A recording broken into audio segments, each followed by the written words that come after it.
Então, pessoal, boa tarde a todos. Vamos iniciar então o estudo da tarde, né, a apresentação do Cássio, no estudo que ele aqui faz, né, conhece-te a ti mesmo, os transtornos mentais, e hoje ele vai estar falando sobre a doença de Parkinson. Então, vamos iniciar então com uma prece. Então, nesse momento, serenando os nossos pensamentos, rogamos a Deus a presença de seus emissários, os bons espíritos, para que possamos encontrar nessa tarde um clima de paz e harmonia no estudo que aqui é feito, que todos nós, encarnados e desencarnados, possamos aproveitar da melhor forma possível. Sendo assim, em nome de Jesus, nosso Mestre, damos por aberto então mais uma atividade na Casa Espírita, que assim seja. Então, vamos lá. Hoje nós vamos falar, dentro do tema transtornos mentais, nós vamos falar sobre a doença de Parkinson. Então vocês estão notando, vocês estão percebendo que a sociedade como um todo, não só no Brasil, mas a sociedade como um todo, de alguma forma estamos convivendo com esse tipo de situação, não só com Parkinson, mas com Alzheimer, com esquizofrenia, com o TEA, quer dizer, síndrome de Down. Então, você percebe que a questão de transtornos mentais é uma questão muito ampla e a sociedade como um todo, principalmente a partir desse século, a partir da década de 90, na verdade, vai ser chamada a conviver ou diretamente ou indiretamente com isso.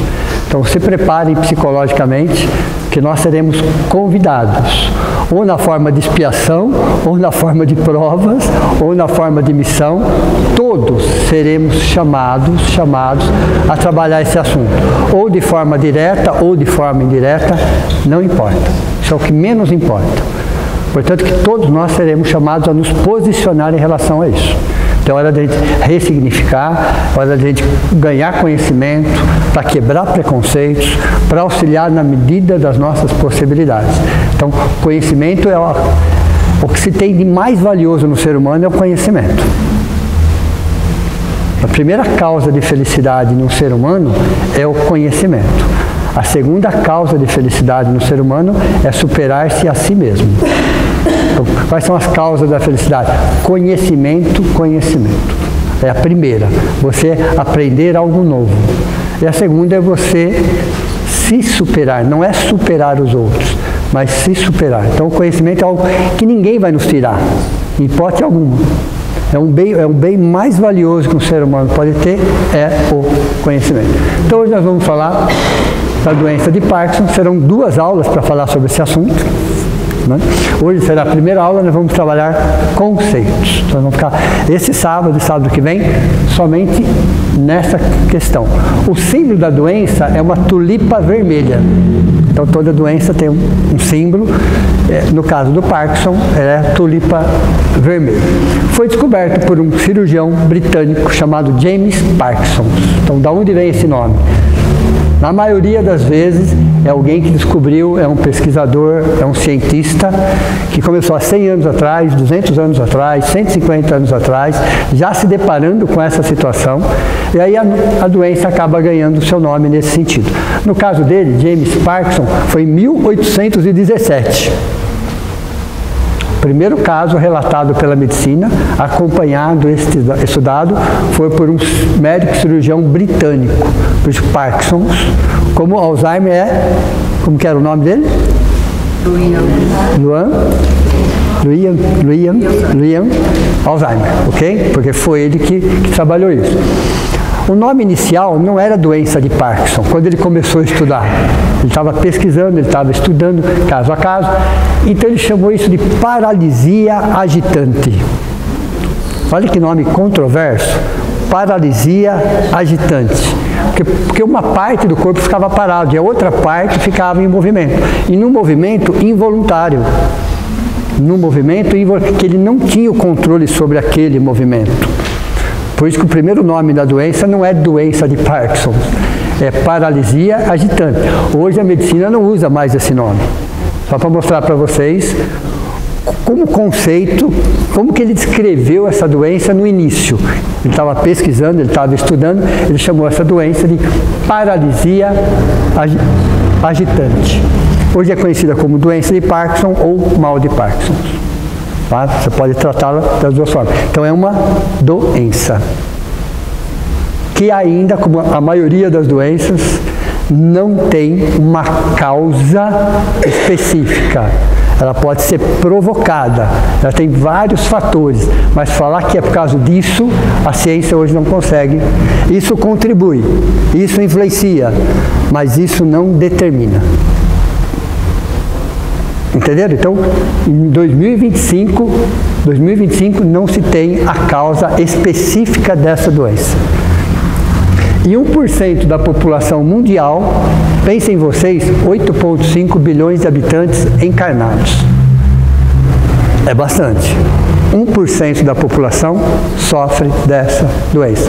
Tanto que ela já é classificada no CID-10 como G20.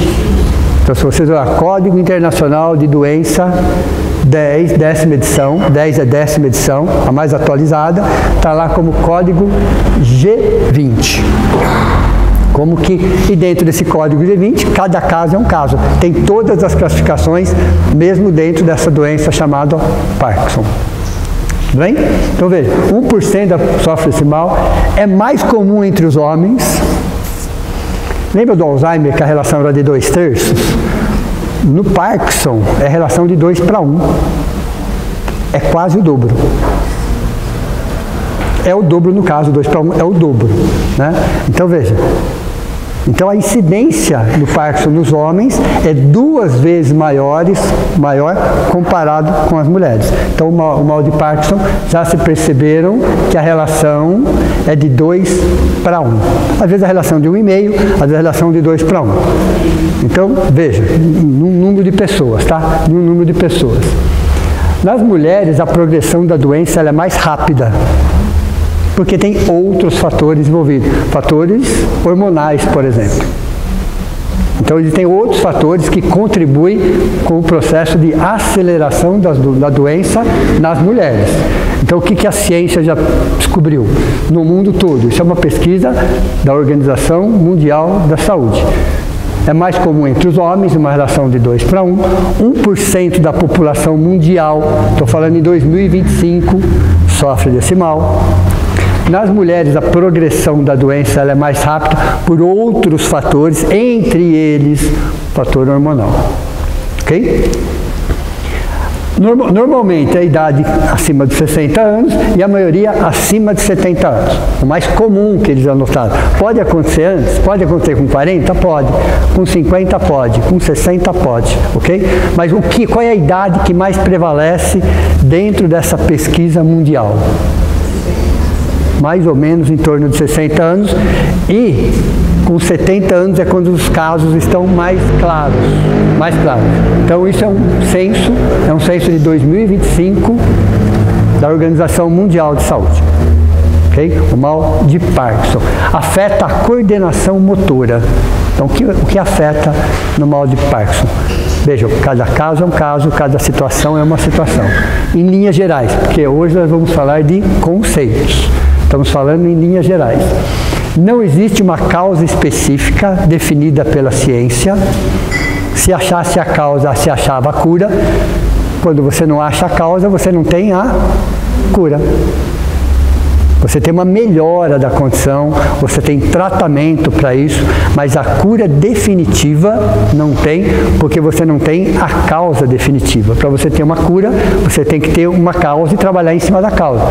Como existem fatores genéticos, ambientais, sociais, emocionais, estilo de vida, quer dizer, você tem vários fatores, eles não conseguem chegar qual é a conclusão da causa primordial. Quais são fatores ambientais? Água contaminada, pesticidas, chumbo, lugares extremamente poluídos.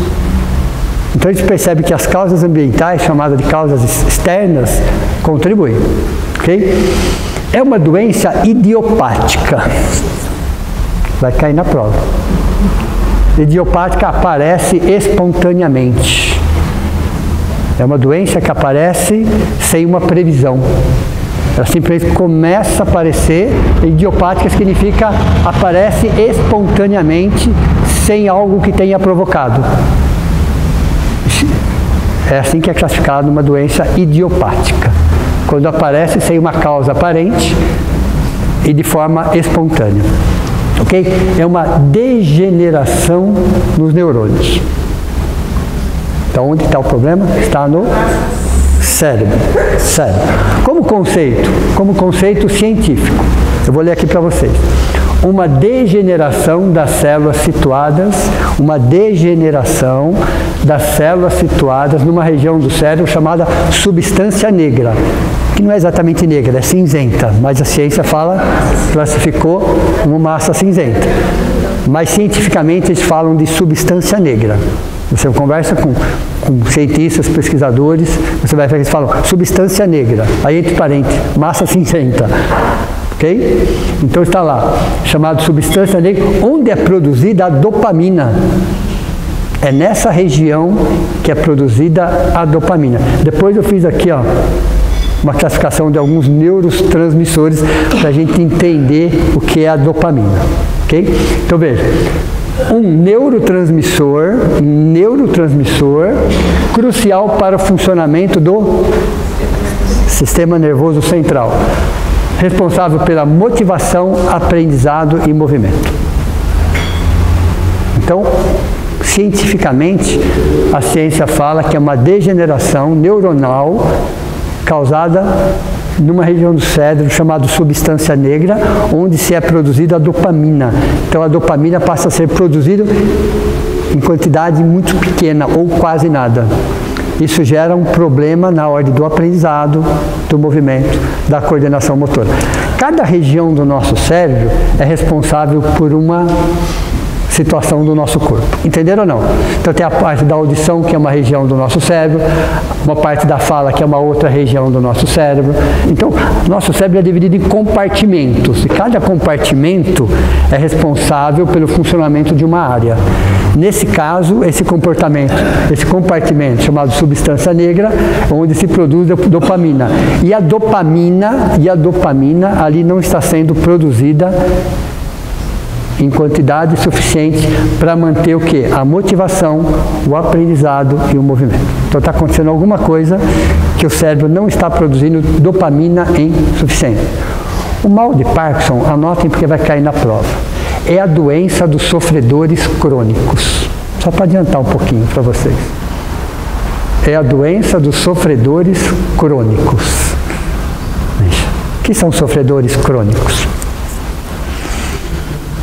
Até quando não tem problema, eles arrumam um problema. Até quando não tem problema, eles arrumam um problema. Deu para você entender? Portanto, é você estar sofrendo por alguma coisa. Se não tem, eu vou criar um problema, mas eu vou gerar um problema. Então, é a doença dos sofredores crônicos. Porque a ciência percebeu que nessa amostragem mundial, todos eles eram um estilo de vida muito próximos, muito parecidos, muito próximos e muito parecidos. Está falando de estilo de vida. Então veja como a ciência hoje está buscando outras causas. Estilo de vida, estresse crônico.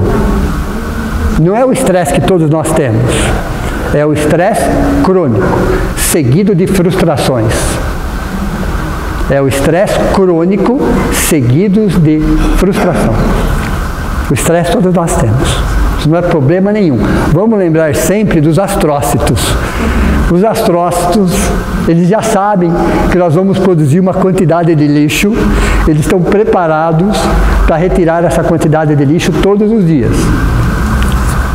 Essa é a função dos astrócitos, ok? Então nós temos aproximadamente 86 bilhões de neurônios, 1 trilhão de sinapses. Vocês sabem o que é 1 trilhão de sinapses? Vocês fazem ideia que número que é esse? 1 mais 15 zeros. 1 trilhão significa 1. O que são sinapses? É a troca de informações entre um neurônio e o outro. Então nós temos, em média, 1 trilhão de sinapses.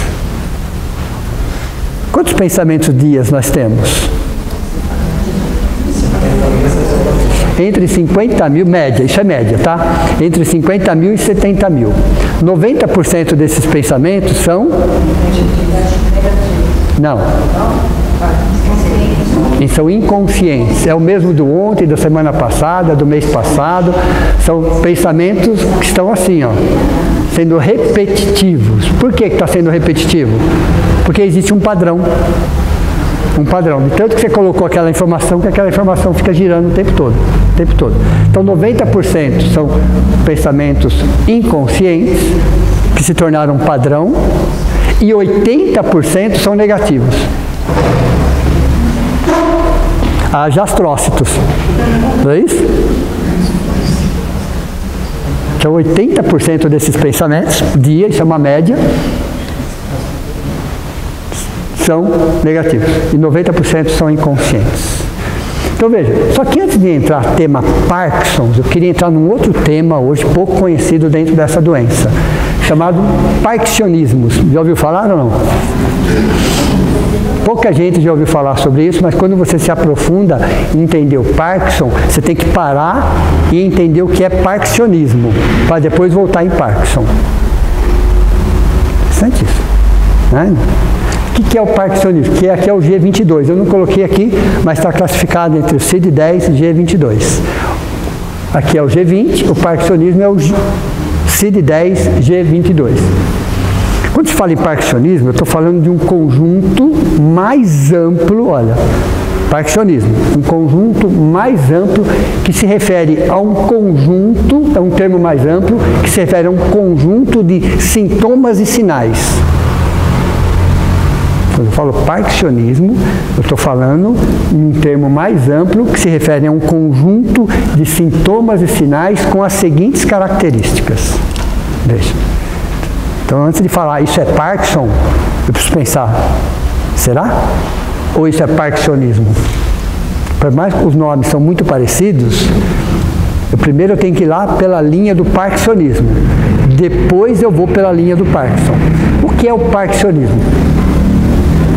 Tem 10 situações para ser analisada. Dentro dessa paralisia agitante, vamos voltar no termo inicial. Antes de falar que é Parkinson, eu tenho que entender se não existem outras coisas que pode ser confundida com Parkinson. Aí o tratamento é outro. Então, às vezes, o diagnóstico está errado.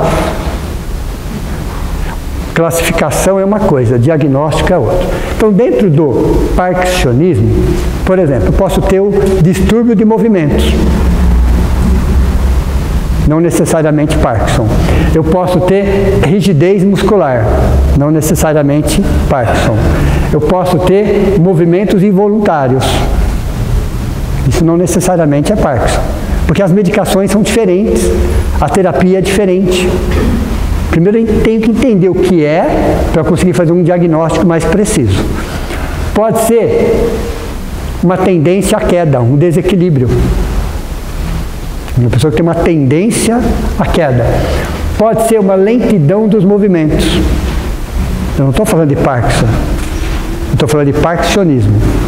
Eu posso ter lesões cerebrais, trauma, uma pancada. Uma pancada, simplesmente. Os pugilistas, é muito comum isso, entre os pugilistas. Todo aquele que sofre um trauma cerebral, independente de que forma ser, pode gerar uma situação, que não é Parkinson. Que não é Parkinson, é uma parte do cérebro que coordena os movimentos que foi afetada. Como é que você vai tratar aquilo como Parkinson? Entenderam? Doenças neurodegenerativas, outras doenças que podem provocar situações análogas, mas que não necessariamente seja Parkinson. Você tem efeitos colaterais de medicamentos. Vocês já tomaram algumas medicações específicas que vocês fazem alguns movimentos involuntários, uma situação? Veja, isso é Parkinson? Não.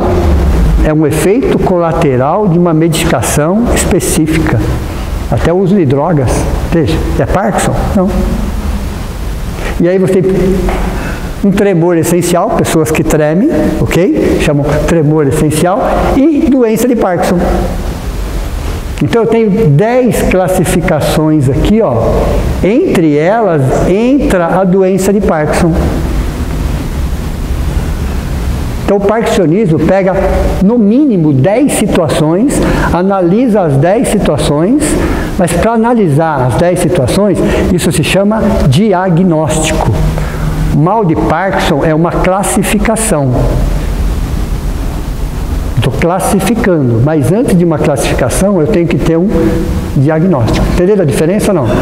O diagnóstico ele é muito mais complexo, leva muito mais tempo, pede muito mais exames, comportamentos para você chegar numa classificação.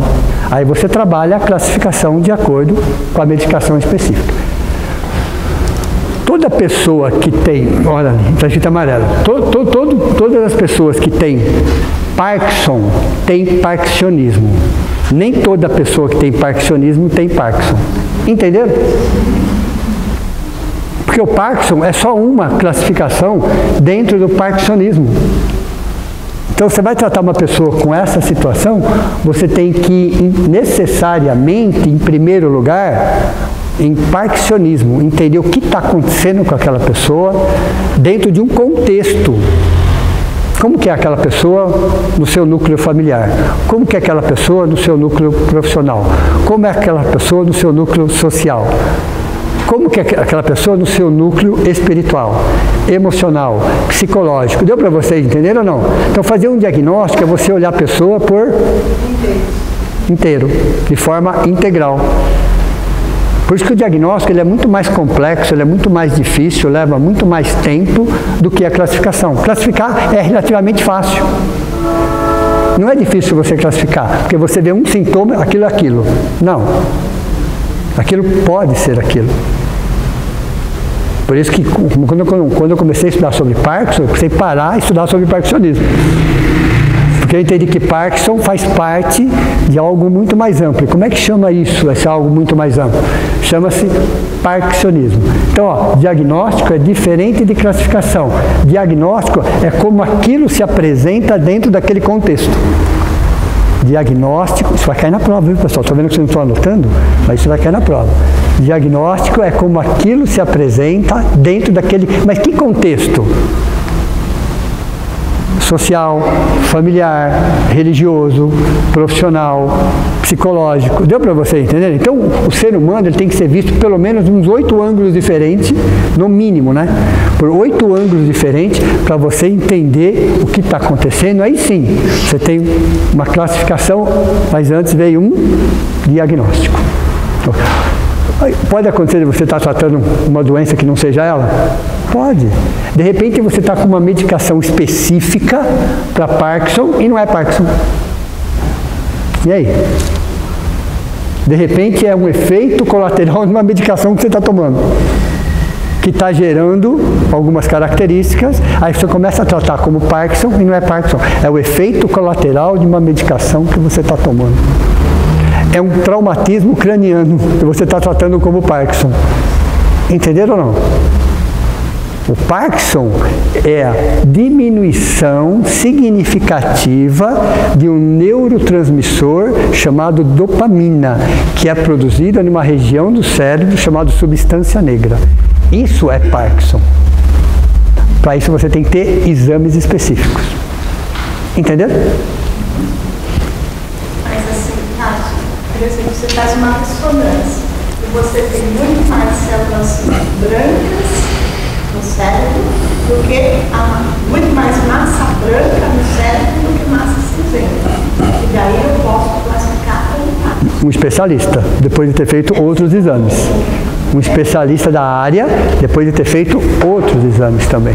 Porque hoje em dia a gente tem muito mais parkinsonismo. Muito mais.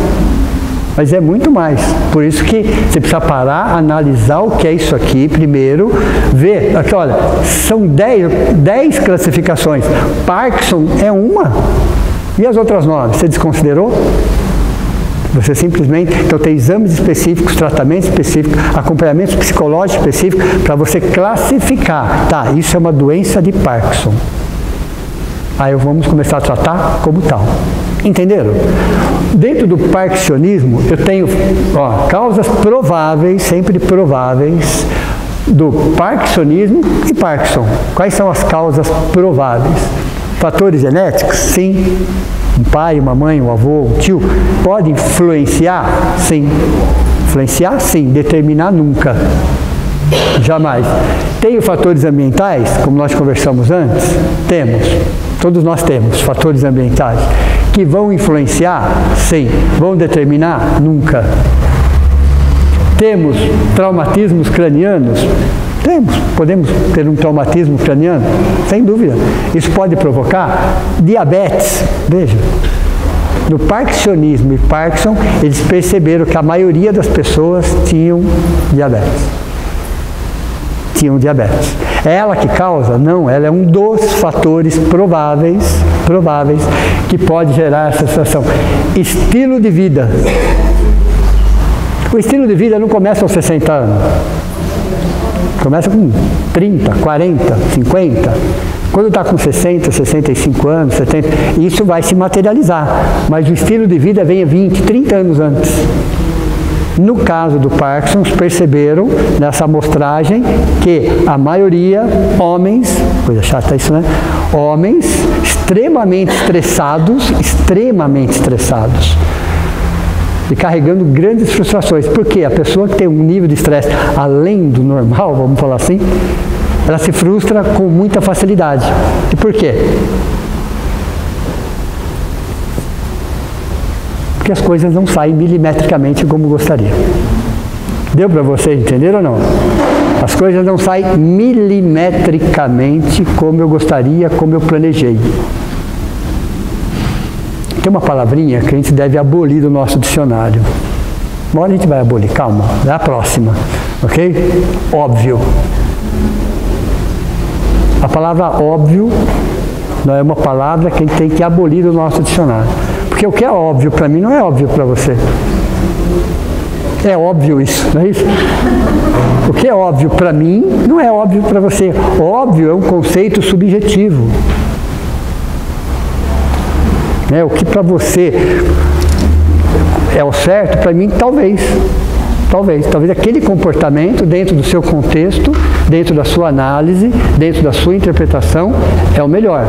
Mas uma outra pessoa talvez não seja com tanta porcentagem. Então pessoas com estresse crônico, eu vou bater no crônico, tá pessoal? Porque é o exagero.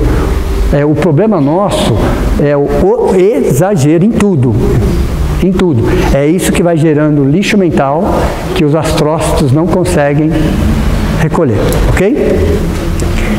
E, olha, estresse crônico seguido de frustração. Você vai estudar os últimos 30 anos da vida da pessoa, viveu um estresse crônico seguido de uma série de frustrações. Então, para quem tem parkinsonismo, principalmente o Parkinson, a ansiedade e a depressão estão de mãos dadas. Por que ansiedade? Controlar o futuro. Não é isso? O que vai acontecer hoje, à noite, amanhã, semana que vem, mês que vem, o ano que vem. Isso é ansiedade. De você querer ter um controle e prever o que vai acontecer. E depressão? Excesso de passado. Então um é excesso de futuro, o outro é excesso de passado. Do que já foi que não vai mudar. Já foi. Ok? Uma vez eu passei uma porcentagem para vocês. Eu pedi para vocês anotarem porque ia cair na prova. Quantos por cento nós ficamos no passado? Quantos por cento nós ficamos no futuro? Quantos por cento os nossos pensamentos estão no presente? Eu não vou responder, vou deixar vocês pesquisarem no caderno, que eu já tinha passado isso para vocês. Ok? Busquem aí o caderno, Então veja, nossa mente ou está no futuro, no amanhã, que a gente nem sabe se vai acontecer, ou está no passado que já aconteceu. Então, o percentual que nós ficamos no presente é muito pouco. É muito pouco, quase nada comparando. Só que o nosso corpo não entende isso. Ele não entende isso. Nosso sistema imunológico não entende isso. E o nosso espírito vive um presente contínuo. O que é presente contínuo? O nosso espírito só vive o agora. Então, se aconteceu há 10 anos atrás, não, está acontecendo agora. O nosso corpo está acontecendo agora? Tá. Ele começa a trabalhar em cima do agora. E já aconteceu há 10 anos atrás. Ou algo que vai acontecer daqui 2 anos. O nosso espírito já está vivendo daqui 2 anos. O nosso corpo não sabe, está acontecendo. As primeiras células prejudicadas são os neurônios, as segundas células prejudicadas são as células do sistema imunológico. Entenderam? Como começar a reverter isso? Neuroplasticidade e autodirigida. Não o que eu coloquei até ontem, mas o que eu estou colocando hoje. E aí são camadas de informações. Tudo bem? Então, um pensamento positivo. Tenho 10 pensamentos negativos. Eu vou pôr um positivo, vai resolver? Não. Mas amanhã eu ponho outro. Depois da manhã eu ponho outro. Eu vou pôr um por dia. Daqui a pouco, o que vai acontecer? Ele vai jogando os pensamentos negativos para baixo, de uma forma didática, e aí você começa a buscar os pensamentos positivos. Entenderam? Então não é um passe de mágica, não é de um dia para o outro. Mas é um processo diário de mudança, de ressignificação de pensamento. E aí quando você tem que buscar informação, você vai buscar na base. Nós temos o subconsciente, o consciente e o superconsciente, a casa mental, lembra disso? O nosso subconsciente é o que está aterrado, é o porão da nossa individualidade. O consciente, toda vez que tem que buscar alguma informação, vai buscar no subconsciente, onde a informação está. Se está é porque é passado. Deu para vocês, entenderam ou não? Você vai tomar uma decisão baseada em quê? Na informação que você tem. Se tem é porque já estava lá, isso é passado. Mas à medida que eu vou mudando essa informação, de hoje, ela passa a ser o passado. Então, o que é o hoje? É o amanhã do ontem. Entenderam ou não? O que é o hoje? É o amanhã do ontem. Mas o ontem eu não mudo. E hoje? Perceberam? Então, neuroplasticidade autodirigida é entender, sim, que eu posso sim ir ressignificando, vou mudando, meus neurônios passam a trabalhar em cima de novos impulsos, que eu vou potencializando, tudo bem? Então vamos lá, ansiedade e depressão são comuns nas doenças de Parkinson e acompanham bastante parkinsonismo. Okay?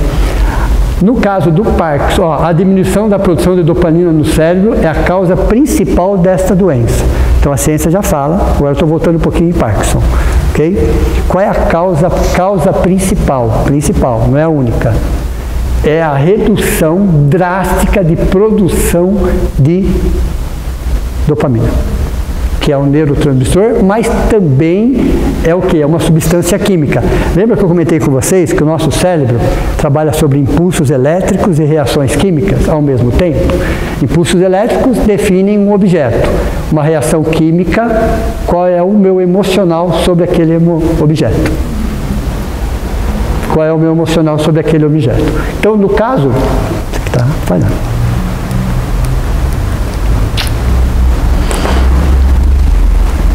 No caso do Parkinson, a medicação não é a única, tá? É chamada de levodopa, no caso do Parkinson. Só, olha que interessante isso, essa medicação, ela só responde por 50% do tratamento. Então, para uma pessoa que está com Parkinson, essa medicação que é a mais indicada, não é a única, claro, evidente, às vezes tem que ter outras acompanhando, essa é a mais conhecida, a mais indicada, mas ela só responde por 50% do tratamento. Então não adianta tomar o comprimido, ou a injeção que seja, e achar que o problema está resolvido, porque ela só resolve 50%. O tratamento restante, para quem já está, e para aqueles que não querem estar, atividade física, fisioterapia, fonoterapia, terapia ocupacional, sono de qualidade e alimentação adequada. Então, para quem já está, esse é o tratamento. E quem não está, dá para aproveitar alguma coisa daqui ou não? Muito. Muito. O que é reserva cognitiva? Vocês já sabem. Abrir espaço para a nossa mente para coisas novas. Isso é você ter... Então, uma pessoa de 60 anos está em melhores condições do que alguém de 20. Porque já tem uma experiência de vida. Consegue filtrar melhor. Então, ele está em melhores condições do que alguém está aprendendo tudo novo, está começando, é inexperiente. Então, uma pessoa de 60, 70 anos está em melhores condições. Os neurônios, há um processo de degeneração? Sim, mas não provoca demência. Mas não provoca demência. O processo de envelhecimento natural não provoca... O que provoca demência são outros fatores. Estilo de vida. É o que começa décadas antes da doença aparecer. Que pode ser uma expiação? Pode ser uma prova? E pode ser uma missão para o próprio espírito. Para o próprio espírito também e para a família. Porque a família também sofre muito. Ok? Tanto o Alzheimer quanto o Parkinson, a gente vai perceber que o impacto na família é grande. E a família precisa de tratamento psicológico, terapias, para conseguir trabalhar aquilo, administrar aquilo, gerenciar aquilo, que não é fácil? Não. Vocês podem ter certeza que não. Então, pode ser uma expiação para a família? Pode. Uma prova para a família? Pode também. Uma missão para a família? Sim, é lógico. O caso de missão aí é a relação de 8 para 2. Cada 10 casos, 2. Vamos colocar missão. Às vezes para o próprio espírito, às vezes para a família e às vezes para os dois. Mas a grande maioria é, no nosso caso especificamente, nessa fase de transição. O que é? É mais expiação ou é mais prova?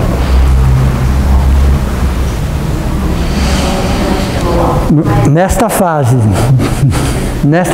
de transição, é mais prova, é mais expiação?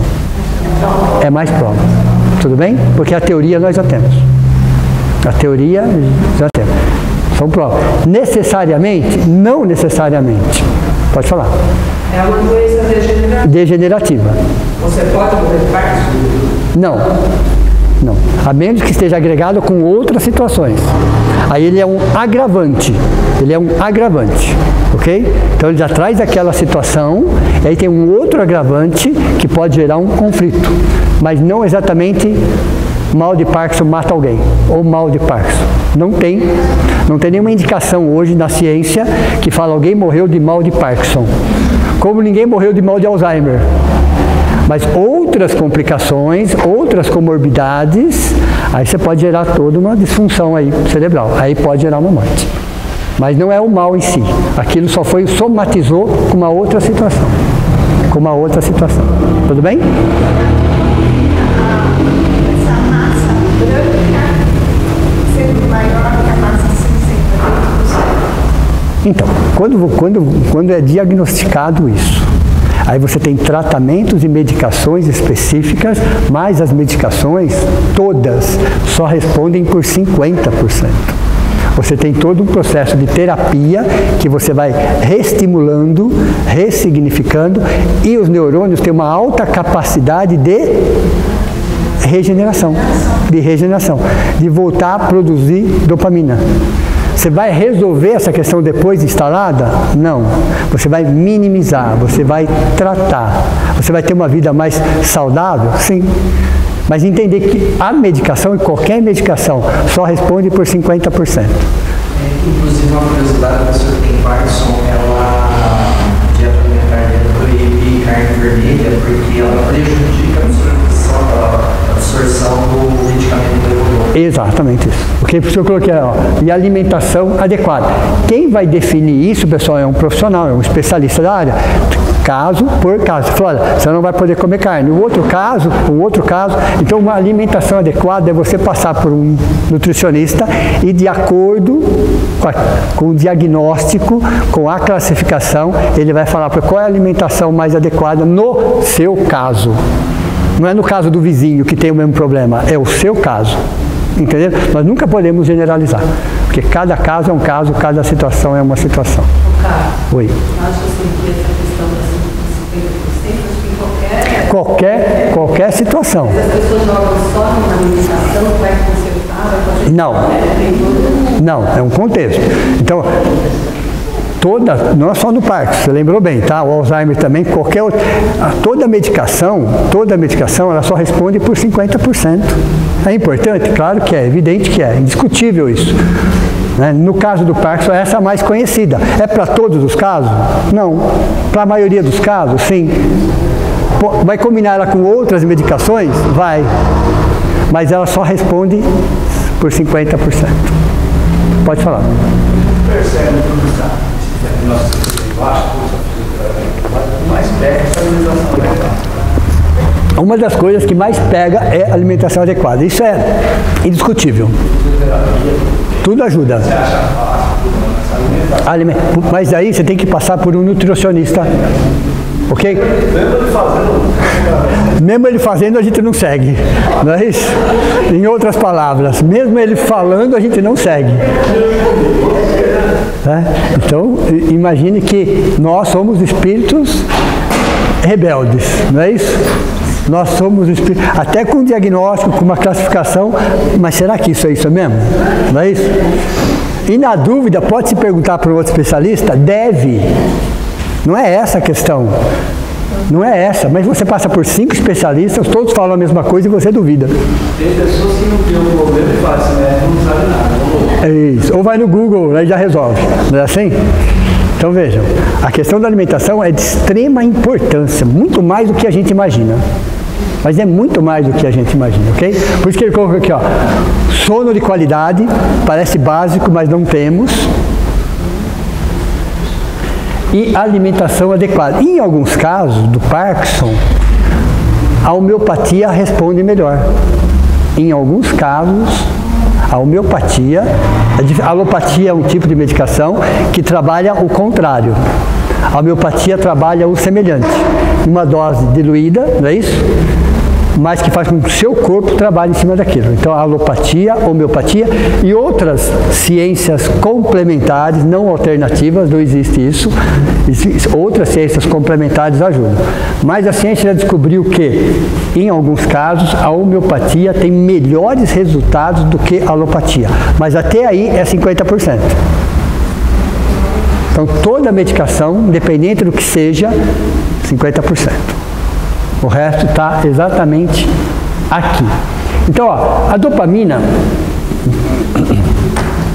o verde nunca falha. Okay, ó. A dopamina é uma substância química. A dopamina é uma substância que está no cérebro, que é produzida quando temos uma satisfação, e nos sentimos recompensados. Então, quando que o cérebro produz dopamina? Tomem cuidado com as dopamina fácil que tem por aí, tá? De olhar no celular e ficar aquilo. Aquilo se torna um vício, aquilo é extremamente complicado, ok? Então, a dopamina é uma substância química, mas ela é uma substância química ao mesmo tempo que ela é um neurotransmissor. Ela é uma substância química, mas ao mesmo tempo ela é um neurotransmissor. Ela transmite informações entre os neurônios. Se nós colocar 86 bilhões de neurônios, se nós colocássemos um do ladinho do outro em fila indiana, chegaríamos à Lua. Dá para vocês imaginarem o que é isso? Daqui na Lua tem aproximadamente 384 mil quilômetros. Média isso, tá? Colocar um neurônio atrás do outro dá a distância daqui na Lua. Então nós temos 384 mil quilômetros de neurônio dentro do nosso cérebro. Se colocássemos um atrás do outro em fila indiana, gerando 1 trilhão de sinapses. Então o cérebro ele é muito mais do que um processador de informação. Ele é emocional. Porque ele tem impulsos elétricos e tem reações químicas. As reações químicas têm a ver com sentimentos e emoções. Impulsos elétricos não. Então, ao mesmo tempo que dá um impulso elétrico, ele gera uma reação química. Essa reação química é uma substância química. No caso da dopamina, toda vez que eu me sinto recompensado, ele produz dopamina. A pessoa que está vivendo num estresse crônico, em que momento ela se vê recompensada? Nunca. Né? Muito pelo contrário. Então, o estilo de vida faz com que ela não produza depois. Isso a médio e longo prazo vai gerar o que se chamava antigamente de paralisia agitante, que pode estar no parkinsonismo, que pode estar no Parkinson. Quando nossas emoções e sentimentos são substâncias químicas que estão no nosso cérebro, quando eu produzo uma substância química, isso é enviado através da corrente sanguínea para as nossas células. 37 bilhões de células. Um corpo adulto tem 37 trilhões de células. É bastante ou não é? 80 órgãos. Quantos átomos mesmo? 7 octilhões de átomos. 80 órgãos, 37 trilhões de células, 7 octilhões de átomos. O que significa isso? Que todos os sentimentos aqui, essas emoções, vão para cada uma dessas células. E todas as células têm terminais receptivos, elas trocam informações entre elas. Então, a primeira que sofre são as células chamadas neurônios, e depois a segunda são as células chamadas do sistema imunológico. E o sistema imunológico cai, porque está acontecendo alguma coisa emocional. Então, quando eu me sinto uma vítima, cada célula que eu tenho se sente vítima, cada órgão se sente vítima. Entendeu? Então o problema não está só aqui, porque isso é a corrente sanguínea leva para todos os cantos do meu corpo. Então quando eu me sinto uma vítima, quando eu estou odiando, meu pulmão está odiando, meu rim está odiando. Quando eu estou amando, tudo bem? Né? Bastante gente aí, né? Ali também, né? Vamos aproveitar, né? Significa que cada órgão está sentindo a mesma coisa. Entenderam, pessoal? A nossa responsabilidade. Por isso que quando Jesus disse orai e vigiai, o orai não é ficar rezando, pessoal. Já passamos dessa fase, né? Espero que sim. Ok? Orar é manter um padrão vibratório elevado na maioria das vezes. E vigiai, quando nós que oscilamos, ok? A gente perceber que estamos aqui embaixo, temos que subir. O orar e vigiai de Jesus para o século XXI é esse significado. Orar busque na maioria das vezes, na maioria do tempo, manter um padrão vibratório elevado. Mas eu começo por que sentimento? Com a letra G.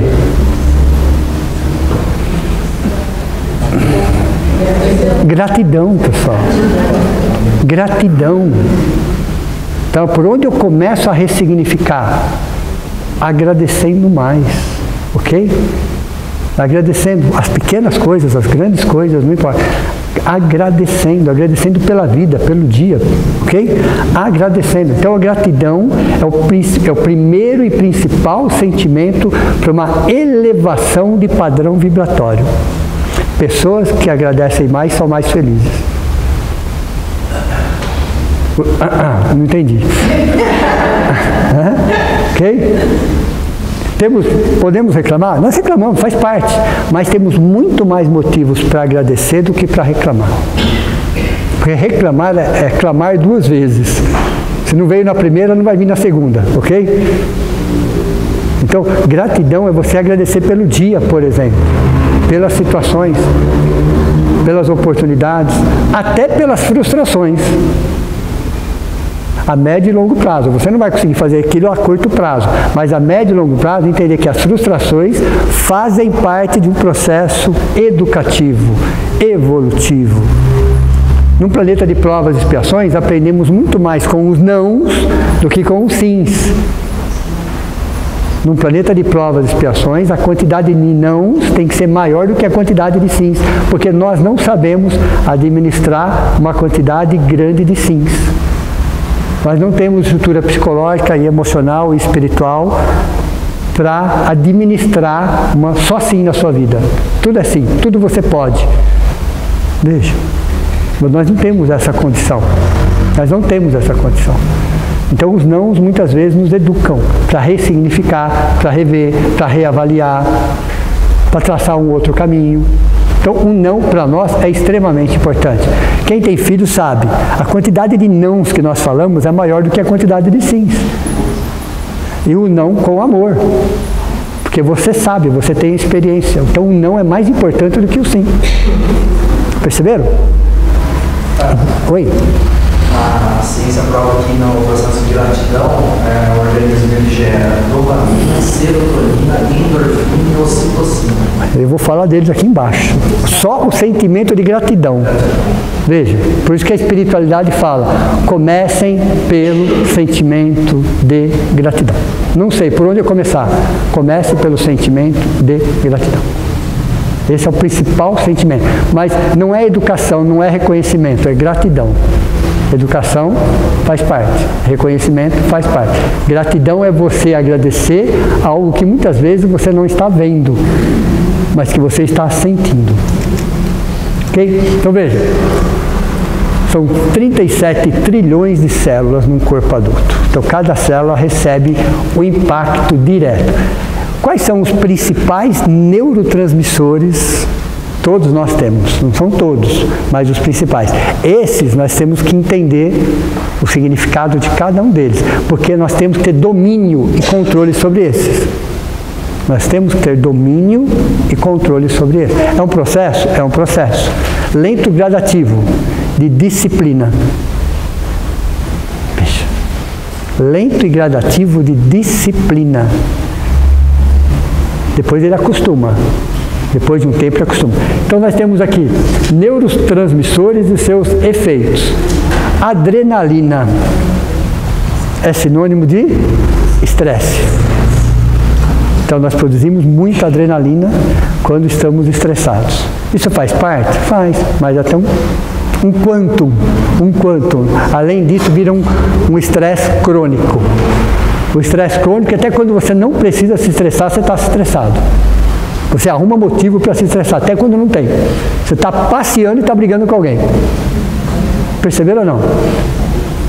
Isso é um estresse desnecessário. Você não está com pressa e fica reclamando do tempo. Isso é um estresse crônico. Então o estresse, dopamina, nós estamos falando de dopamina, é o neurotransmissor que nos traz prazer. Quando nós sentimos, olha, temos satisfação e somos recompensados. Então, a dopamina nos traz um certo prazer. Você fez algo. Então, o seu cérebro vai produzir esse neurotransmissor. Endorfina tem a ver com euforia. Então, quando você está eufórico, a palavra euforia é interessante, né? Porque você quebra ela na metade, assim, fica assim, eufora. Uma pessoa que está eufórica, ela está fora de si. Entenderam? Então a euforia, a palavra eu está aqui, euforia do lado. Eu fora de mim. Eu estou num exagero. Okay? Então quando a gente estuda sobre a psicologia transpessoal, nós temos 3 esferas. Só para entender a psique humana. Nós temos 3 esferas. A primeira esfera, ela é real. Somos nós. Ok? Essa primeira esfera nós podemos chamar de amor. Primeiro são 3 esferas, sendo que a primeira é real, ela é imortal. Teve início, mas não terá um fim. É a primeira esfera, porque ela é real. A segunda esfera é uma camada da ilusão, chamado desamor. É uma camada da ilusão. E o que é uma ilusão? É aquilo que eu imagino. É aquilo que eu alimento. Ok? Então a segunda camada é da ilusão, chama-se desamor. E a terceira esfera, pseudo-amor, onde estão todos os exageros. Todos os exageros estão na terceira esfera. É o pseudo-amor.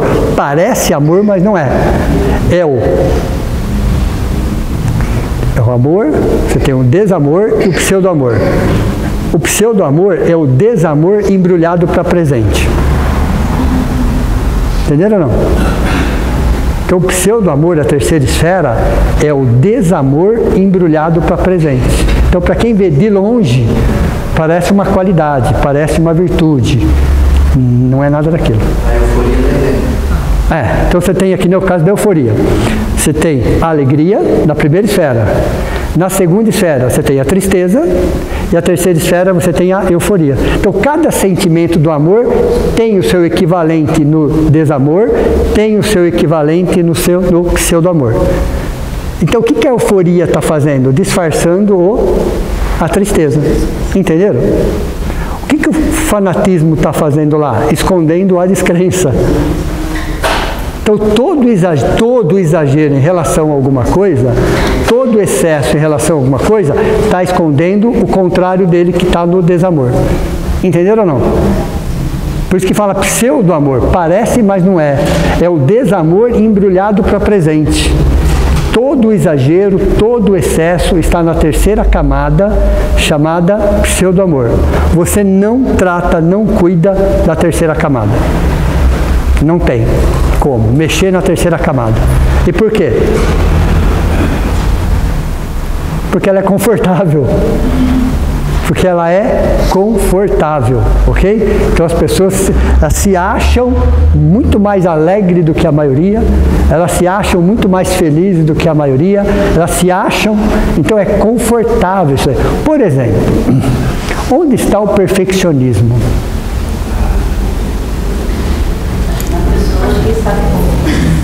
Baixa autoestima. Né? Está na terceira esfera, entenderam ou não? Fazer as coisas com perfeição é uma coisa, ser perfeccionista é outra. Você buscar fazer as coisas com perfeição faz parte, claro, faz parte, ok?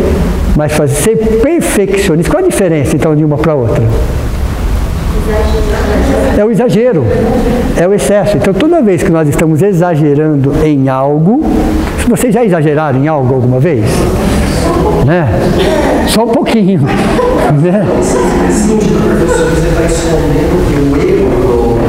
A não aceitação que é uma pessoa falível, ok? Que é uma pessoa falível.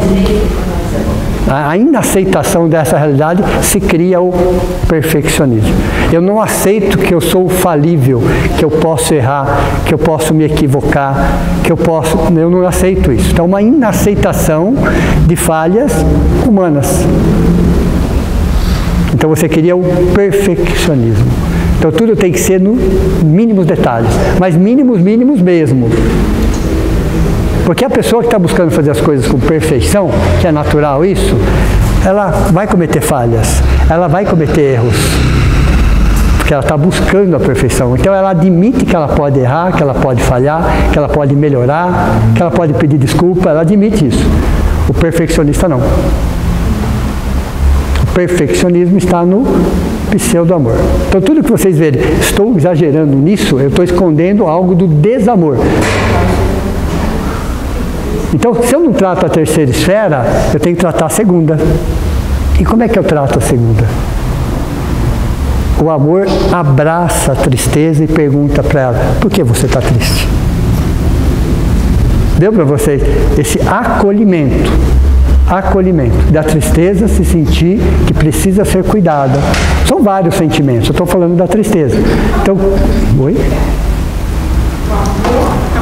O amor abraça o desamor, pode ser qualquer coisa. O amor abraça o desamor, acolhe. Isso, a esfera do amor aumenta. A esfera do amor aumenta e a esfera do desamor diminui e a pseudo-amor desaparece. Você não precisa provar mais nada.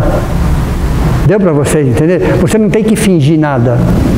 Você reconhece que tem uma situação que precisa ser cuidada. Então, se eu reconheço que eu tenho uma situação que precisa ser cuidado, para que eu vou criar um disfarce? O pseudo-amor é um disfarce. Então, se eu sei que eu tenho uma situação, eu vou cuidar dessa situação. Quando eu cuido dessa situação, a esfera do amor faz assim. Ela ocupa o espaço do desamor. Entenderam?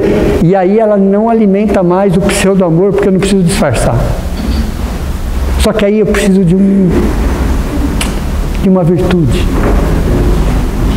É a base de todas as virtudes. Humildade. Reconhecer. A humildade é a base de todas as virtudes. Por isso que no Sermão do Monte, Jesus começa pela humildade. Veja, não adianta você ter outras virtudes se você não tem a humildade. E não vale falar assim, eu tenho orgulho da minha humildade. Pessoal, não cabe isso, tá? Não cabe isso, ok?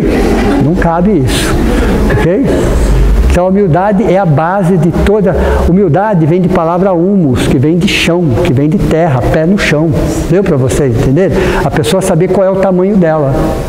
Nem maior, nem menor. Ela saber qual é o tamanho, que ela tem virtudes, que ela tem qualidades, mas ela tem pontos a serem melhorados. Então, como eu sou perfeccionista, eu não estou aceitando que eu posso falhar. Exato, exato. Uma inaceitação da sua perfectibilidade. Que você pode errar, que você pode falhar, que você pode se equivocar. Eu não aceito, eu preciso que as coisas estejam nos mínimos detalhes e de forma perfeita. Para que os outros vejam e me reconheçam. Aí quando os outros não veem e não me reconhecem, cria uma frustração. Entenderam? Ah, enganei. Aí quando justifica e terceiriza é pior ainda, pessoal. Alguém perguntou alguma coisa? Espera, eu sou homem só consegue enxergar uma caixinha de cada vez. É uma delícia ser homem, pessoal. A pessoa percebe que ela é perfeccionista, mas que ela tem que melhorar. Ela não percebe que ela é perfeccionista. Não, o perfeccionista, ela está confortável naquela situação. Só que ela chega uma hora que cria tanta frustração porque o mundo não reconhece, as pessoas não reconhecem, a vida não reconhece. Então ela faz muito mais para demonstrar, para mostrar, do que para si. E o mundo às vezes não reconhece, não percebe. Aí ela se frustra.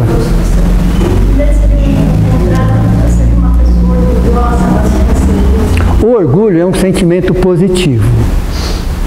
Se ele existe, aliás, todos os sentimentos de alguma forma são positivos, tá? O orgulho saudável, ele é positivo, ele gera dopamina.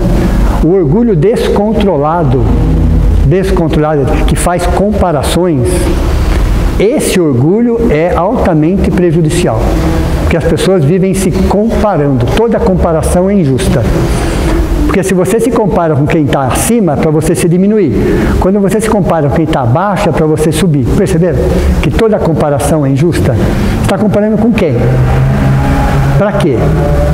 A única comparação justa é quando você se compara com você mesmo e percebeu que você melhorou em determinados pontos.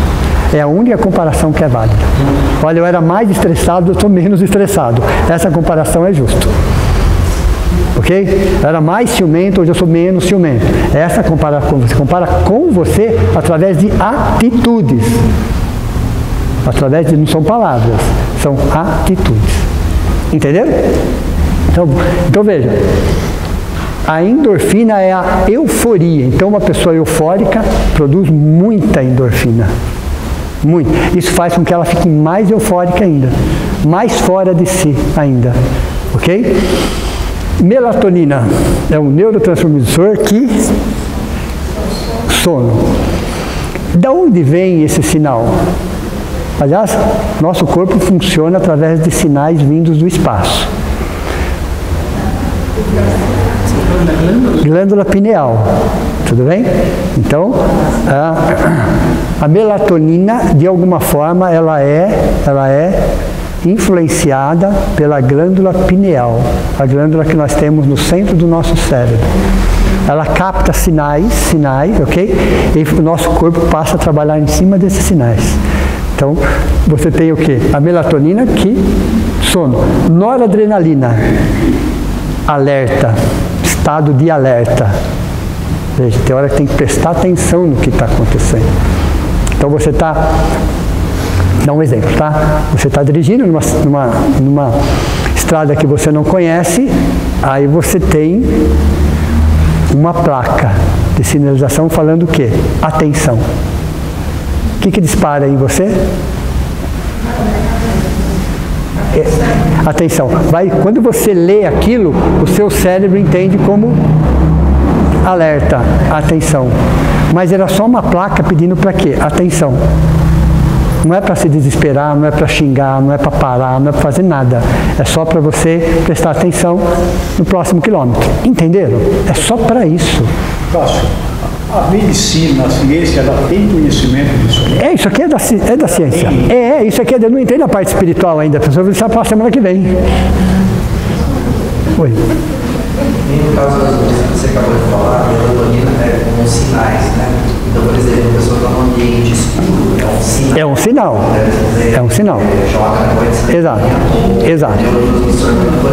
Aí, se de repente a pessoa vai para a cama, o celular, a televisão ligada... Atrapalha muito isso aí.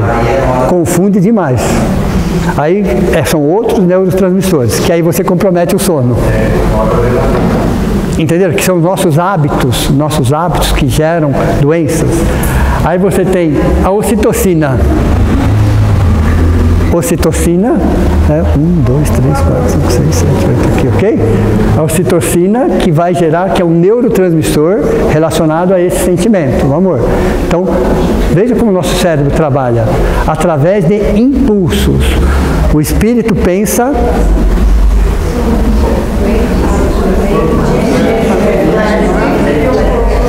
O espírito pensa. Então, quem pensa, quem sente é o espírito.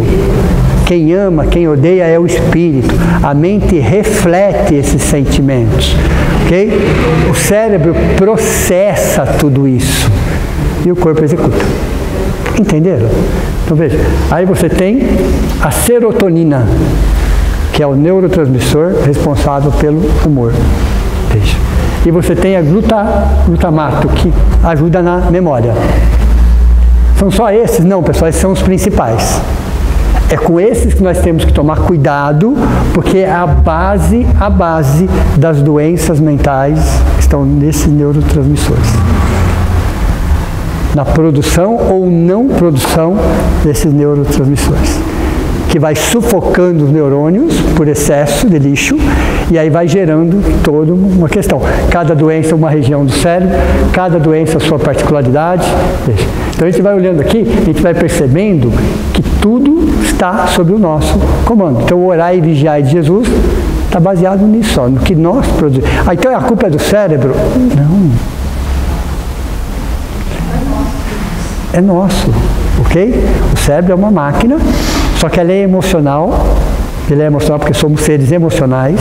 Então aquela história que nós tínhamos, seres irracionais, seres racionais, caiu por terra, não existe mais. Aqui até o século XX foi bem. Hoje a ciência fala que nós não somos seres racionais, acho que nem um pouco, já tinha razão disso, né? Mas somos seres emocionais. Nós somos seres emocionais.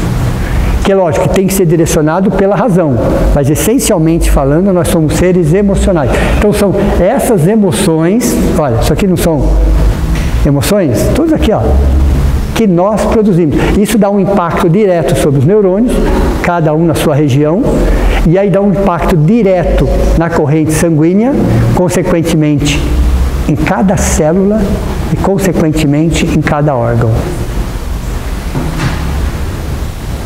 Entendeu? Por isso que não existe doenças, existe doentes. Entenderam? Então somos nós que produzimos. Pode falar. No caso que o auditivo ele não consegue ter esse autocontrole. Sim. Eu vejo que é tão complicado, né? Eu acho que eles têm um pouquinho de cada coisa daí, bem descontrolado. Sem dúvida. Sim. O que a gente faz para ajudar? É que cada transtorno, cada doença, você tem tratamentos e terapias específicas. Isso a ciência já falou, ok? Como ajudar? Primeiro que o problema está no corpo, no cérebro.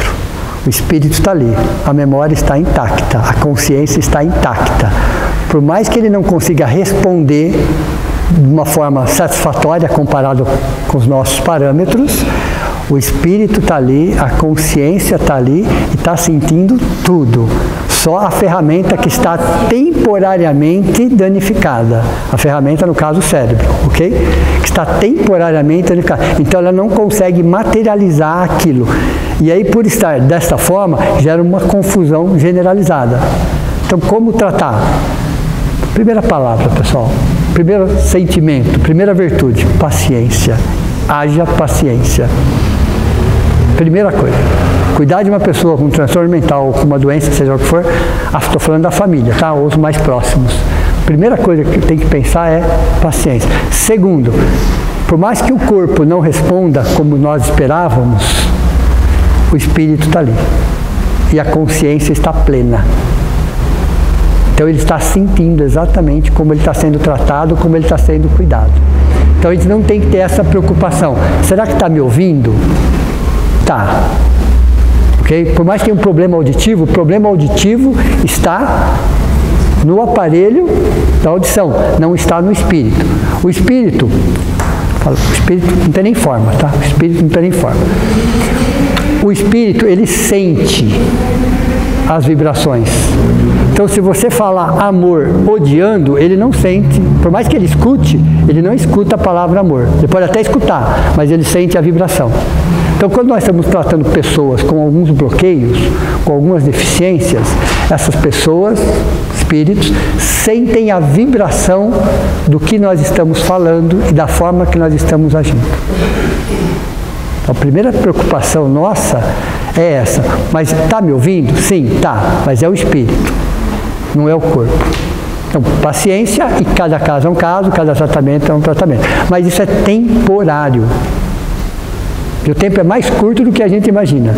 No caso do Alzheimer, por exemplo, quem desencarna com Alzheimer, questão de, a menos casos raros, não vamos falar dos casos raros, mas mais de 95% se recupera em alguns dias e algumas semanas. A pessoa pode ter ficado 30 anos com Alzheimer. Quando ela vai para o plano espiritual, questão de dias ou semanas ela recupera 100%. No caso do TEA também. Quando vai para o plano espiritual, tirando casos raríssimos, alguns dias, algumas... Por quê? Precisa de alguns dias, algumas semanas.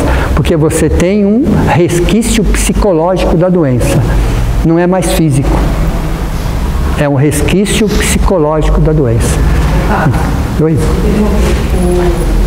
médico psiquiatra na Rádio Boa Nova de Guarulhos, da Rádio Espírita, ele falou exatamente isso. Um psiquiatra, daí ele faz um programa às segundas-feiras. E assim, ele falou isso, que as pessoas desencarnam, mas ele recupera rapidamente essa questão. Exato. É muito interessante, quem gostar de chamar João Lourenço. Já ouvi falar dele. É um médico, né? Psiquiatra. Já ouvi falar, já escutei algumas palestras dele. Pode falar. Então, essa percepção da pessoa que tem autismo, Alzheimer, essa percepção da atitude da outra pessoa, paciência, carinho, etc., né? Dentro do próprio espírito ou dentro do cérebro, ele tem algum modo para contribuir com essa percepção de forma material. Não, o cérebro é que materializa as percepções. Mas a questão é espiritual. O cérebro só materializa aquilo, só dá uma forma. É o espírito. É o espírito. Aí veja, o espírito pensa, a mente reflete. O corpo, o cérebro processa isso. Então não é uma região do cérebro, é uma região do cérebro que é ativada pelo espírito e pela mente. Ele vai perceber tudo isso. É o espírito, mas o corpo às vezes não consegue se manifestar por causa de algum bloqueio nesse sentido. Então passa direto? Passa direto. Exato. Então quando você fala em mal de Alzheimer, que fala assim, ó, há uma rigidez muscular. Olha, rigidez muscular, tá? Um dos conceitos, quando você fala, Alzheimer não, Parkinson, desculpa. Há uma rigidez muscular. Pessoas extremamente estressadas são rígidas, são ou não são? Extremamente rígidas.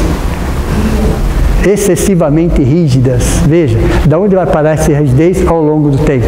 Uma parte do cérebro que coordena o quê? O movimento. Entenderam, pessoal? Então, independente do transtorno ou da doença, entenda que existe um espírito, e o espírito, ele é 100% saudável. O espírito. Só que está uma desconexão. Tem algo que está em desequilíbrio, que marcou o mob, que trouxe para essa existência para tratamento, para drenagem. O que é uma drenagem? É você colocar para fora alguma coisa que estava em desacordo, que se transformou num transtorno ou numa doença, para ser drenado para fora, como sempre, tratamento, nunca punição, em hipótese alguma, não existe isso nas leis maiores. existe educação. E às vezes uma existência, ou duas que seja, para colocar tudo isso para fora. Por isso que no planeta de regeneração, você tem o nascendo, você tem o infantil, lembra? São 5 fases. Você vai pegar ele no meio do caminho, adolescente, ninguém tem transtorno mental. Ninguém. E por quê? Eu estou falando de regeneração, tá? Não estou falando de felizes e celestes. Eu estou falando de saindo da infância, que ainda tem alguns casos raros. No planeta de regeneração, fase infantil, tem alguns casos raros de doenças mentais, transtornos mentais. Saindo da fase infantil, nenhum mais tem. E por quê?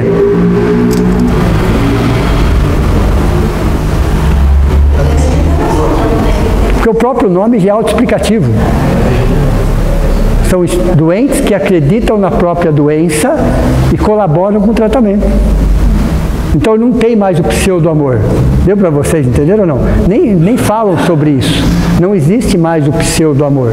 A terceira camada da psicologia transpessoal. Só existe o desamor, que é regeneração.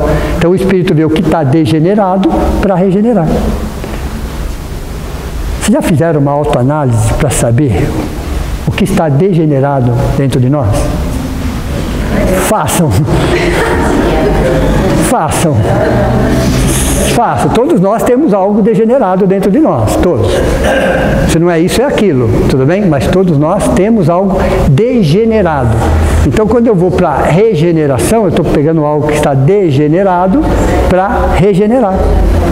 Para ressignificar, para rever, para reconceituar. Okay? Então, regeneração é isso, é você identificar o que está degenerado e entrar no processo de regeneração. Todos nós temos, todos. Se a lista for grande, eu diria que a lista é grande, não é que a lista for grande, né? A lista é grande. A dica: comece pelos mais simples. Comece por aquilo que só falta um pouco de boa vontade. É mais comodismo. Não tem coisas pequenininhas que a gente vai deixando para depois? Começa por eles. Aí vai para o segundo. Aí vai para o terceiro. Aí vai. Mas deixa os mais complicados por último. Por quê? Você vai ganhando confiança. Pode falar. Cássio, ali no centro do quadro, em vermelho, você falou do diagnóstico é diferente da tá aqui, ó. né? Ó, diagnóstico é diferente de classificação. É como aquilo que se apresenta dentro daquele contexto de classificação. Então, aí veja, aqui você faz um diagnóstico, é diferente de... Antes de falar para a pessoa, essa pessoa tem isso. Antes de eu falar qualquer coisa nesse sentido, vamos fazer um diagnóstico. Porque se eu falo para a pessoa assim, você tem mal de Parkinson, na primeira, eu vejo um tremor e falo, mal de Parkinson. Ou TEA, ou Down, ou qualquer outra coisa. Você bate os olhos e fala, isso não é um diagnóstico, isso é uma classificação. A classificação tem que vir depois do diagnóstico. Então o diagnóstico é diferente de classificação porque a gente mistura. Mesmo os especialistas misturam esses dois conceitos. Diagnóstico é uma coisa, a classificação é outra. A classificação vem depois do diagnóstico. Diagnóstico é como aquilo se apresenta dentro daquele contexto. Que contexto que eu estou falando? Familiar, profissional, social, religioso. Dentro daquele espírito, ou aquele ser humano, visto por diversos ângulos. Então ele está dentro de um contexto. Dentro desse contexto, como que aquilo se apresenta? É qualitativo? Não, é quantitativo. Quantas vezes aquilo aconteceu? Deu para vocês entenderam ou não? Então não é qualitativo. Aconteceu uma vez, você vai lá e já começa o tratamento. Calma. Vamos devagar. Então não é qualitativo, é quantitativo. Quantas vezes aquilo aconteceu dentro de um período? E você está fazendo um diagnóstico. E a definição de classificação? Então vamos lá. Entendeu o segundo aqui? Diagnóstico. O terceiro é analisar um ser humano diverso. Quando você faz isso, aí você classifica. Então ali aquela primeira palavra seria classificação, lá embaixo. Terceiro. O diagnóstico. Diagnóstico e analisar o ser humano por diversos ângulos. Isso ainda é um diagnóstico. Depois disso vem a classificação. Mas a Alice colocou a definição. Não coloquei definição de classificação. Porque classificação, aí você veja, vamos pegar um parkinsonismo. Então a pessoa chega e fala assim, uma rigidez muscular. Vamos todos especialistas, tudo bem? A pessoa chega, olha, o que está acontecendo? É uma rigidez muscular. A pessoa falou, aí você vai fazer uma série de exames, entrevistas, entender como que aquela pessoa é no âmbito familiar, no âmbito profissional, no âmbito social, no âmbito religioso, no âmbito esportivo, onde o contexto que ela vive. Uma vez analisada, feito exames laboratoriais, claro, depois que você faz toda essa análise, você vai perceber que não é Parkinson, é só uma rigidez muscular tratada por determinada medicação específica dentro de uma terapia específica. Isso é classificação. A classificação, então, é o nome É o nome da doença, mas depois do diagnóstico. exames, todos Exato. os testes, aí então a classificação é o nome do Exato. Depois que você fez o diagnóstico, você classifica. Depois da classificação, você vai no tratamento específico para aquilo. Quer comentar? Aqui eu treino para o tondoflex e eu tenho rigidez, mas é porque eu tenho enxaqueca, entendeu? Então no final é enxaqueca, não é mal de Parkinson. Entenderam? Aqui é um exemplo aqui, pessoal. Né? Ela treme porque ela bebe. Né? Ela treme porque ela tem enxaqueca, desculpa, pessoal, né? Tô brincando, não grava isso não, ok? Exato. Então você percebe que tem por enxaqueca, perceberam? E veja, porque isso é um diagnóstico, deu para vocês entenderem? Você não pode classificar, isso é Parkinson e começar a tratar Parkinson. Isso é uma classificação. Você analisou tudo isso aqui, por isso que fala, classificação é importante? Sim, pessoal, sem dúvida. Mas a classificação é o último que você faz, aí sim, é mal de Parkinson, é doença de Parkinson. Aí você tem uma medicação para o Parkinson, uma terapia para o Parkinson. Entenderam ou não? Porque, veja, vamos imaginar da seguinte situação. Efeitos colaterais de medicações.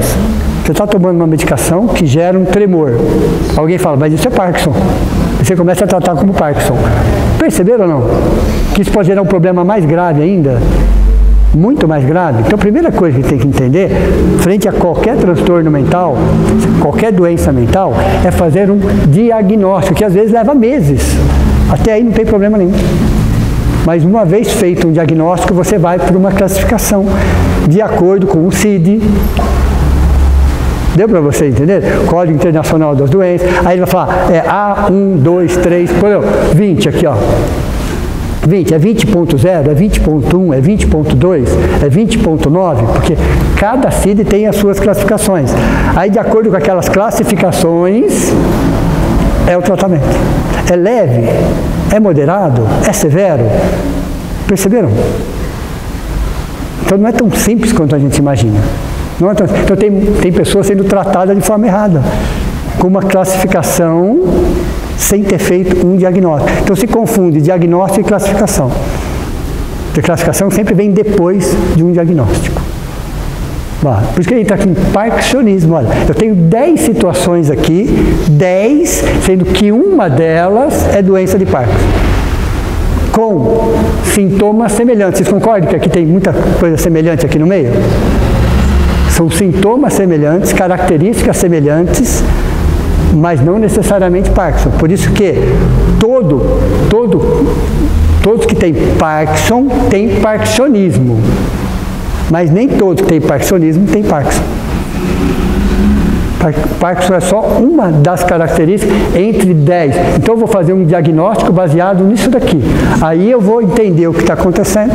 No caso, é doença de Parkinson. Aí começa a tratar como tal. Que a medicação e o tratamento vai minimizar, vai melhorar a qualidade de vida, sem dúvida. É uma prova de uma expiação, para a família principalmente, às vezes para a família principalmente. Mas se estamos todos nesse contexto, é porque existem lições para todos nesse contexto. Para todos. Mas a irmã, o irmão não faz nada, só eu que tenho que cuidar. Isso é um problema do irmão e da irmã. faça a sua parte dentro daquilo que você assumiu. Deu para vocês entenderam ou não? Porque no meio da família a gente sabe que tem isso. A gente sabe, infelizmente, a gente sabe, todos nós que temos familiares com problemas e temos irmãos, nem todos vão se dedicar da mesma forma, com o mesmo empenho, ok?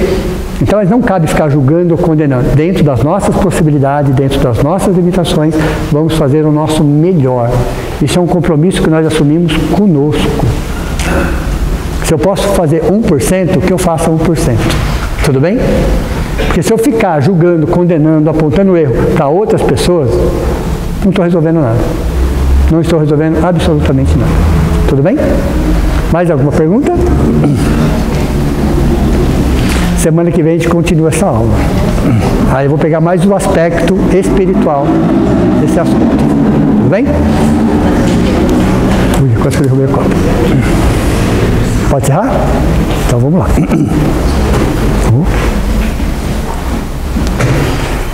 Então vamos, nesse momento, agradecer ao tratamento espiritual que nós recebemos, ao abraço acolhedor dos nossos amigos do plano maior, aos nossos entes queridos que aproveitam desse momento, desse ambiente e matam as saudades. A equipe de guardiões sempre muito presentes nessa casa, aos nossos amigos, companheiros, que já estão no plano maior e que se afinizam conosco, e que estão estudando, que estão aprendendo, que estão começando a entender melhor o porquê e o para quê de tudo o que acontece na nossa existência. Agradecendo a Deus, a Jesus, nosso Mestre, a Allan Kardec, nosso codificador, por uma doutrina que acolhe, que abraça a todos, que uma doutrina que a cada década que passa nos traz mais informações, que agregam, que acrescentam, que diminuem a nossa ignorância, que ampliam os nossos horizontes, mas nos dá a certeza que não estamos aqui por acaso. E sempre que pudermos ajudar, seja de que forma for, dentro das nossas possibilidades, dentro das nossas limitações, que a gente possa agregar algum valor, agradecer muito mais, abraçar, reconhecer, valorizar, entender que a vida é um sopro e passa muito rápido, mas que possamos a cada dia, cada semana, cada mês, a cada ano, subirmos 1 milímetro a mais, mas que esse milímetro faça toda a diferença na nossa existência. Que assim seja. Então, uma boa noite a todos vocês, bom descanso.